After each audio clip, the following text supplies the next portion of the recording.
Hello everyone, welcome back to my channel Laboni study tutorial. চলে এসেছি আবার একটা নতুন ভিডিও নিয়ে। আজকে আমি দেখাবো ইংলিশের উপরে একটা পার্ট, ইংলিশ গ্রামার, যেটা হচ্ছে টেন্স। টেন্স কিন্তু খুবই ইম্পর্টেন্ট পার্ট, যেটা যে সমস্ত স্টুডেন্টরা এমনি স্কুল ক্লাসে পড়ে, যেমন 5 থেকে শুরু করে 5, 6, 7, 8, 9, 10, 11, 12 সমস্ত এক্সামের টেন্স জিনিসটা না শিখলে কিন্তু গ্রামার করতে অনেক সমস্যা হয়ে যায়। তো আমি আজকে টেন্সের পার্টটা চুজ করে নিয়েছি। আজকের আমি টেন্স কি, তারপরে টেন্সের টাইপস, প্রতিটা এক্সাম্পল দিয়ে, কোন টেন্স কখন ব্যবহার হয় প্রতিটা এক্সাম্পল দিয়ে আমি এই ভিডিওতে শেয়ার করব। হ্যাঁ, যেটা কিন্তু খুবই ইম্পর্টেন্ট সমস্ত পরীক্ষার জন্য ইংলিশ গ্রামার হিসাবে। তো চলো আমার ভিডিওটা এবার স্টার্ট করা যাক। ফার্স্টে দেখো টেন্স, আমি এখানে দেখো rules and types of tense, ঠিক আছে? তো ফার্স্টে আমি টেন্স কয় প্রকার কি সেটা বলে দিই। TENS, tense. টেন্স হচ্ছে মেইনলি প্রথমে হচ্ছে 3 প্রকার। একটা দেখো present tense, PRESENT, present tense. আচ্ছা, তারপরটা দেখো মাঝখানে হচ্ছে তোমার প্রেজেন্ট টেন্স, তারপরে হচ্ছে past tense, present tense, past tense, আর একটা কি হবে ফিউচার টেন্স।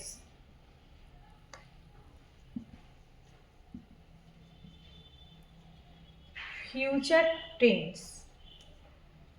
তাহলে এই মেইন টেন্স হচ্ছে 3 প্রকার করলাম, present tense, past tense, future tense. Present মানে কি, যেটা হচ্ছে বর্তমান কাল কিছু বোঝাবে। পাস্ট মানে যেটা অতীত কাল, যেটা হয়ে গেছে অতীত। আর ফিউচার মানে কি ভবিষ্যৎকাল, যেটা সামনে হবে। তো মেন টেন্স হচ্ছে 3 প্রকার। এবার দেখো, এটা তো সবাই জানে, নর্মাল জিনিস সবাই জানে, কিন্তু এবার এই যে প্রেজেন্ট টেন্স প্রতিটাকে আবার 4টি করে ভাগ করা হয়েছে। এবারে আমি ভাগগুলো আলাদা করে করে বলবো, ঠিক আছে? দেখো, এই যে প্রেজেন্ট টেন্সটা লিখলাম, একে আবার 4টি ভাগে ভাগ করা হয়েছে। পাস্ট টেন্স একেও 4টি ভাগে ভাগ করা হয়েছে। ফিউচার টেন্স একেও 4টি ভাগে ভাগ করা হয়েছে। এবার আমি ভাগগুলো আগে লিখে দিই কি কি। প্রেজেন্ট টেন্সের মধ্যে আছে 1 number simple present, simple present, PRESENT, simple present, অথবা আরেকটা নাম আছে সেটাও লিখে দিই। আর একটা হচ্ছে present indefinite, PRESENT, present indefinite, IN, নিচে লিখছি যেহেতু এ পাটে আবার করবো, প্রেজেন্ট ইনডিফিনাইট, INDEFINITE। তাহলে দেখো ভালো করে, 1 নম্বরে আছে সিম্পল প্রেজেন্ট অথবা প্রেজেন্ট ইনডিফিনাইট টেন্স। হ্যাঁ, তাহলে এটা কিন্তু পুরো 1 নম্বর হলো। 2 নাম্বারটা দেখো, 2 নাম্বার টেন্স হচ্ছে কি প্রেজেন্ট কন্টিনিউয়াস টেন্স। যেহেতু প্রেজেন্টে লিখছি সব প্রেজেন্টে লিখবো। Present continuous tense, PRESENT, present continuous tense, CONTINU, continuous, OUS, continuous tense, TENAC। এটা হলো। তারপরে দেখো 3 নম্বরে লিখবো কি বলতো, present perfect tense, PREACENT, present perfect tense, PERFECT, present perfect tense, TENAC, present perfect tense হলো। আর 4 নম্বরে কি লিখবো বলতো, 4 নাম্বার হচ্ছে present perfect continuous tense, PREACENT, present perfect continuous, PERFECT, perfect continuous tense, continuous tense হলো। তাহলে আবার বলে দিই, এই প্রেজেন্ট টেন্সকে 4টি ভাগে ভাগ করেছি কি কি। সিম্পল প্রেজেন্ট বা প্রেজেন্ট ইনডেফিনিট টেন্স, 2 নম্বরে আছে প্রেজেন্ট কন্টিনিউয়াস টেন্স, 3 নম্বরে আছে প্রেজেন্ট পারফেক্ট টেন্স, আর 4 নম্বরে হচ্ছে প্রেজেন্ট পারফেক্ট কন্টিনিউয়াস টেন্স। এদিকটা কমপ্লিট। এবার পাস্ট টেন্সকে ভাগ করেছে কত বললাম, 4টি ভাগে। এর 4টি ভাগগুলো দেখে নাও। 1 নম্বর হচ্ছে সিম্পল প্রেজেন্ট লিখেছি, এখানে লিখবো কি সিম্পল পাস্ট, সিম্পল পাস্ট। আর একটা কি বলবো প্রেজেন্ট ইনডেফিনিট, এটা হচ্ছে past indefinite, PST, past indefinite. যে কোনো নাম, এখানে দুটোর মধ্যে যে কোনো একটা নাম বলা যাবে। Indefinite tense, TENAC। এটা 1 নাম্বার। 2 নম্বরে তাহলে কোনটা হবে বলো তো? 2 নম্বরে হচ্ছে ছিল প্রেজেন্ট কন্টিনিউয়াস, তাহলে এটা হয়ে যাবে পাস্ট, যেহেতু পাস্টে হচ্ছে সবকটা past continuous tense. CON continuous, NUOUS continuous tense, TENAC হলো পাস্ট কন্টিনিউয়াস টেন্স। 3 নাম্বার দেখো কি আছে, 3 নম্বরে আছে প্রেজেন্ট পারফেক্ট টেন্স, তাহলে এটা হবে পাস্ট, এখানে ছিল প্রেজেন্ট, এবার এটা পাস্টে লিখছি past perfect tense, PERFECT perfect tense, TENAC হলো। 4 নম্বরে কি আছে দেখো, 4 নম্বরে আছে প্রেজেন্ট পারফেক্ট, তার মানে হচ্ছে past perfect continuous tense, past perfect, PERFECT perfect continuous tense.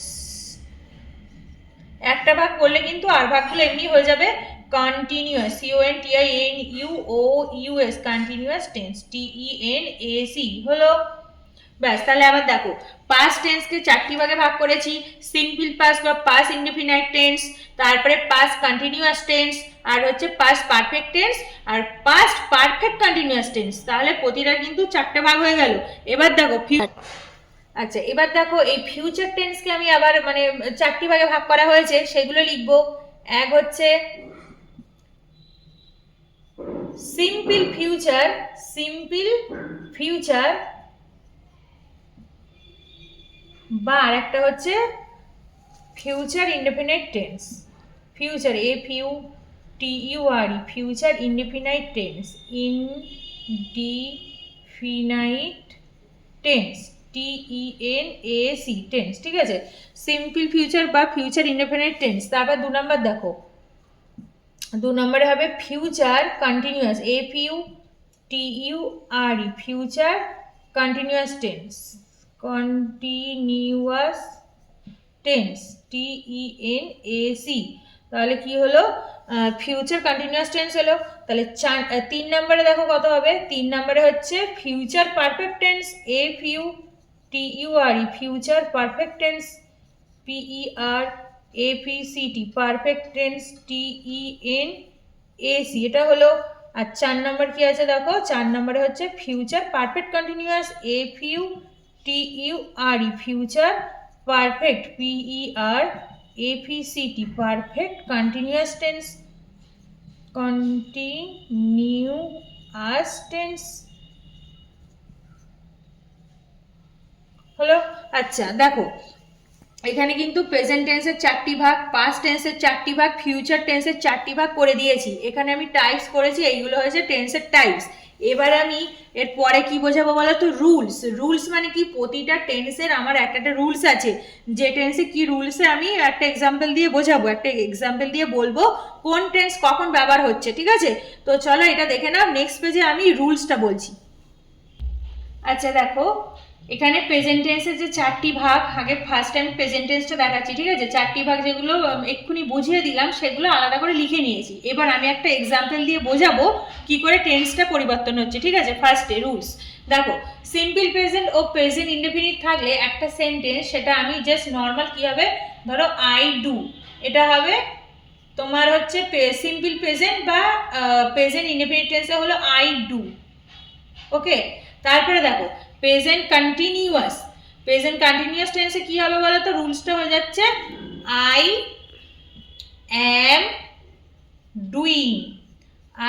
Doing হয়ে গেল। তাহলে কি চেঞ্জ হচ্ছে দেখো, ভার্বের সাথে একটা অ্যাম ইসার যোগ হচ্ছে, আর এখানে ভার্বের সাথে একটা আইএনজি যোগ হয়ে যাচ্ছে। তাহলে সাবজেক্টের পরে বি ভার্ব একটা হবে, আর ভার্বের সাথে একটা আইএনজি যোগ হয়ে যাবে, তাহলে সেটা হচ্ছে প্রেজেন্ট কন্টিনিউয়াস টেন্স হলো, ঠিক আছে। তারপরটা দেখো প্রেজেন্ট পারফেক্ট, এখানে হয়ে যাচ্ছে দেখো আই, একটা চলে আসবে হ্যাভ বা হ্যাজ, তাহলে হ্যাভ ভাস কি আসবে, বি ভার্বটা হবে, তাহলে আই হ্যাভ, আর মেইন যে ভার্বটা ছিল ডু, তার কি ফর্ম বলো তো, V3 ফর্ম মানে ডান, DONE ডান। তাহলে এই প্রেজেন্ট পারফেক্ট টেন্সে হচ্ছে আই হ্যাভ ডান হলো, ঠিক আছে। তারপরে দেখো প্রেজেন্ট পারফেক্ট কন্টিনিউয়াস টেন্স আছে, প্রেজেন্ট পারফেক্ট কন্টিনিউয়াস মানে আই, তারপরে তো হ্যাভ আছে, হ্যাভ হবে, তারপরে একটা বি ভার্ব যোগ হয়ে যাবে, সেটা হচ্ছে বিন, আই হ্যাভ বিন যোগ হয়ে গেল, তারপরে যে ডু ভার্বটা ছিল সেটার সাথে আইএনজি যোগ হয়ে যাবে D O I N G doing. তাহলে কি হলো দেখো, সিম্পল প্রেজেন্টে আই ডু, প্রেজেন্ট কন্টিনিউয়াসে I am doing, present perfect হচ্ছে আই হ্যাভ ডান, আর প্রেজেন্ট পারফেক্ট কন্টিনিউয়াস হচ্ছে আই হ্যাভ বিন ডুইং। ঠিক আছে। আচ্ছা দেখো, পাস্ট টেন্সের 4টি ভাগ লিখে নিয়েছি, সিম্পল পাস্ট আর পাস্ট ইনডেফিনিট। এবার এর 4টে রুলস বা নিয়ম মানে একটা এক্সাম্পল দিয়ে বোঝাবো। ঠিক আছে, আগেরটা প্রেজেন্টটা বললাম। এবার দেখো, এটা যেহেতু পাস্ট টেন্স মানে কি, সে কাজটা অলরেডি হয়ে গেছে, পাস্ট লিখবে যেগুলো লিখবো। তাহলে প্রথমে দেখো, আগেরটা লিখেছিলাম আই ডু লিখেছিলাম সিম্পল প্রেজেন্টে, আর এটা হয়ে যাবে আই ডিড। মানে কি বলতো, পাস্টে হয়ে গেল, ডুটা চেঞ্জ হয়ে গেল ডিড। তাহলে ওটা আই ডু ছিল সিম্পল প্রেজেন্টে, আর পাস্ট সিম্পল পাস্টে হয়ে যাচ্ছে আই ডিড। ঠিক আছে। তারপরে দেখো পাস্ট কন্টিনিউয়াস, এখানে কি হয়ে যাচ্ছে তাহলে আই, তারপরে একটা বলেছিলাম বি ভার্ব বসাতে। বি ভার্ব মানে কি অ্যামি স্যার, কিন্তু পাস্টে বি ভার্ব কি হবে, ওয়াস ওয়ার হবে, যেহেতু পাস্ট। তাহলে আয়ের পরে কি বসে, ওয়াস না ওয়ার, ওয়াস বসে। তাহলে আই ওয়াস, আর এই যে ডু ভার্বের সাথে আইএনজি যোগ, কিন্তু সেটা হয়ে যাবে কত, কি বলতো, I was doing, I was doing. তার মানে হচ্ছে কি, এখানে যে ডু ভার্বটা ছিল সেই ভার্বের সাথে আইএনজি যোগ করতে হবে, যেহেতু কন্টিনিউয়াস টেন্স। তাহলে আই পাস্ট ফর্মে ওয়াজ, আর ভার্বের সাথে আইএনজি যোগ হয়ে গেল আই ওয়াজ ডুইং। এটা হলো পাস্ট কন্টিনিউয়াস। এবার দেখো পাস্ট পারফেক্ট টেন্স, সেটা কি হচ্ছে, প্রথমে তো আয়ের পরে বলেছি হ্যাভ বা হ্যাজ বসাতে। যখন পারফেক্ট টেন্স হবে তখন বসে হ্যাভ হ্যাজ, আর হ্যাভ হ্যাজ কি বসবে না, কারণ পাস্টে আছে। পাস্টে হলে কি হবে, হ্যাড হয়ে যাবে। তাহলে হয়ে যাবে আই হ্যাড হয়ে গেল। ঠিক আছে, যেহেতু পাস্টে লিখছি আই হ্যাড। তারপরে কি, ভার্বের কিন্তু ভি3 ফর্ম হবে, আগেরটা করেছিলাম ভার্বের ভি3 ফর্ম, তার মানে ডু ডিড ডান। তাহলে ডান হয়ে যাচ্ছে ভি3 ফর্ম। তাহলে কি হয়ে গেল, আই হ্যাড ডান। তাহলে এটা হয়ে গেল আই হ্যাড ডান, হয়ে গেল ফার্স্ট পারফেক্ট টেন্স। ঠিক আছে। এবার দেখো পাস্ট পারফেক্ট কন্টিনিউয়াস, প্রথমে লিখবো আই, তারপরে তো এই যা আছে হ্যাডটাই বসবে, পারফেক্ট কন্টিনিউয়াস যেহেতু হ্যাড বসলো। এবার একটা বি ভার্ব অ্যাড করতে হবে, বি ভার্বটা কি লিখবো, বিন। আগেরটা তো লিখেছি বিন, তাহলে হয়ে গেল আই হ্যাড বিন, আর ভার্বের সাথে কি যোগ হবে, আইএনজি যোগ হয়ে যাবে। তাহলে হয়ে যাবে doing, D O I N G doing. তাহলে কি হচ্ছে দেখো, I had been doing, I had been doing হয়ে গেল পাস্ট পারফেক্ট কন্টিনিউয়াস টেন্স। আচ্ছা নেক্সট দেখো, ফিউচার টেন্সের 4টি ভাগ লিখে নিয়েছি। এবার এর একটা এক্সাম্পল দিয়ে এইগুলো বুঝিয়ে দেবো। প্রথমে হচ্ছে সিম্পল ফিউচার, তাহলে কি লিখবো দেখো, ওই আই ডু লিখেছিলাম, ওখান থেকে শুরু হয়েছিল। এখানে হচ্ছে দেখো আই, এবার ফিউচার মানে কি ভবিষ্যৎকাল, তার সাথে আমি শ্যাল বা উইল যোগ করতে হবে। ঠিক আছে, যেহেতু ভবিষ্যৎকাল নিয়মটা পাল্টে হচ্ছে শ্যাল বা উইল যোগ। তাহলে আমি ধরো লিখলাম আই উইল, আর আমার ভার্বটা কি ছিল, ডু ভার্ব ছিল। তাহলে আই উইল ডু হয়ে গেল। ঠিক আছে, আই উইল ডু হয়ে গেল সিম্পল ফিউচার বা ফিউচার ইনডেফিনিট টেন্স। তারপরে দেখো ফিউচার কন্টিনিউয়াস টেন্সে কি হয়ে যাবে, আই, তারপরে উইলটা আমাকে লিখতেই হবে, যেহেতু আমাকে ফিউচার টেন্স বোঝানোর জন্য উইল তো লিখতেই হবে, আই উইল। এবার যে ভার্বটা আছে ডু, তার আগে একটা বি ভার্ব বসাতে হবে। হ্যাঁ, বি ভার্বটা কি বলতো, বিটাই বসে যাবে। তাহলে হয়ে গেল আই উইল বি, আর যে মেন ভার্ব ডু এর সাথে কি যোগ হয়ে যাবে, আইএনজি যোগ হয়ে যাবে, মেন ভার্বের সাথে আইএনজি যোগ। তাহলে হয়ে গেল doing, D O I N G. তাহলে কি হচ্ছে দেখো, আই উইল বি, বি ভার্বটা কিন্তু অলওয়েজ এই ফিউচার কন্টিনিউয়াস টেন্সে লিখতে হবেই। তাহলে হয়ে গেল আই উইল বি, আর ভার্বের সাথে তো আইএনজি যোগ হয় কন্টিনিউয়াস টেন্স বলে, সেই জন্য হয়ে গেল doing, I will be doing. তারপরে দেখো ফিউচার পারফেক্ট টেন্স, এখানে প্রথমে লিখলাম আই, তারপরে তো উইলটা লিখতেই হবে প্রতিটার ক্ষেত্রে, ফিউচারের ক্ষেত্রে উইল বা শ্যাল আনতে হয়। তাহলে আই উইল লিখলাম। এবার দেখো কি লিখবো, এখানে পারফেক্ট টেন্সের নিয়মে কি হ্যাভ হ্যাজ লিখতে হয়। তাহলে আই উইল হ্যাভ বা হ্যাজ লিখবো। তাহলে আই উইল হ্যাভ লিখলাম, will have, I will have হবে সবসময়, আই উইল হ্যাভ হলো। তারপরে ভার্বের কি ফর্ম, ভি3 ফর্ম, মেন ভার্বের ভি3 ফর্ম, সেটা কি ডান। তাহলে এখানে কিন্তু হয়ে গেল ডান, ওই ডু এর ভি3 ফর্ম হচ্ছে ডান, ডু ডিড ডান। তাহলে দেখো লাইনটা কি হচ্ছে, I will have done, I will have done. এটা হয়ে যাচ্ছে ফিউচার পারফেক্ট টেন্স। আর ফিউচার পারফেক্ট কন্টিনিউয়াস টেন্সে কি হচ্ছে দেখো, আই, তারপরে উইল, তারপরে তো হ্যাভ যা আছে, উইলের পরে হ্যাভ বসে, উইল হ্যাভ। তারপরে হচ্ছে কি একটা বি ভার্ব আনতে হয়, সেটা কি আনবো, বিন। আমি এখানে বিনটা অবশ্যই যোগ করতে হবে, বিন। তাহলে আই উইল হ্যাভ বিন। এইবার মেন ভার্বের কি ফর্ম, মেন ভার্বের সাথে আইএনজি যোগ হয়ে যাবে, গিয়ে হয়ে যাবে ডুইং, ডি ও আইএনজি ডুইং। তাহলে কি হলো, I will have been doing, এটা হয়ে গেল future perfect continuous tense, I will have been doing. আজ তবে এইটুকুই থাকলো, নেক্সট আমি পরবর্তী ভিডিওতে আবার দেখাবো। তো thanks for watching my video. আজকের ভিডিওটা যদি তোমাদের ভালো লেগে থাকে তাহলে ভিডিওটিকে লাইক কমেন্ট শেয়ার করো এবং চ্যানেলটিকে সাবস্ক্রাইব করে রেখো। তো চলো পরবর্তী আরও নতুন নতুন চ্যানেলে ভিডিও আনবো, তোমরা আমার সাথে থেকো। টাটা।